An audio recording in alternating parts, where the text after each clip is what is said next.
Dear students, ఈరోజు square root find out చేయడం తెలుసుకుందాం ఈజీ వేలో. సో 1296 దీనికి స్క్వేర్ రూట్ ఫైండ్ అవుట్ చేయడం లాంగ్ డివిజన్ మెథడ్లో చెప్తాను. ఫస్ట్ 2 నెంబర్స్ బార్ చేసుకోండి. 2 నెంబర్స్ ఎట్ ఏ టైం చేస్తాం అన్నమాట. దీనికి ఇప్పుడు లాంగ్ డివిజన్ మెథడ్ అప్లై చేస్తాం.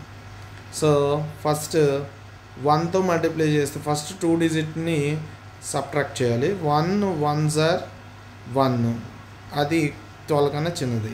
2 2s are 4, 12 కన్నా చిన్నది. 3 3s are 9, 12 కన్నా చిన్నది. 4 4s are 16, 16 12 కన్నా పెద్దది కాబట్టి 3 3s are 9 వేసుకుంటాం.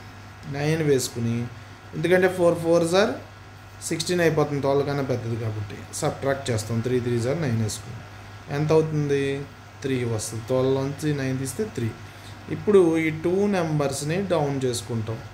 396 ఇక్కడ జాగ్రత్తగా వినాలి. 396 డౌన్ చేసుకున్నాక 96 డౌన్ చేసుకున్నాక 3ని రెట్టింపు చేయాలంటే డబుల్ చేయాలంటే 6 అవుతుంది. 6 అయ్యాక ఇప్పుడు 6 పక్కన 1 పెట్టుకుని ఇక్కడ 1, 6 1s are 61 ఇంటూ 1 ఎంత? 61. మళ్ళీ అది 396 కన్నా చిన్నది. 62 ఇంటూ 2 ఎంత? 4 124, అది కూడా 396 కన్నా చిన్నది. సో 66 ఇంటూ 6 చేద్దాం. 6 6s are 36, 3 6 6s are 36 plus 3 39 అంటే 396. అంటే ఇక్కడ 6 ఇక్కడ 6, 66 into 6 396.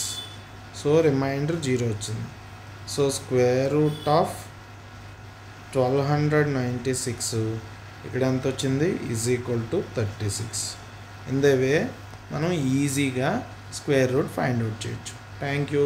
Like the video, subscribe the channel, share the video. Thank you.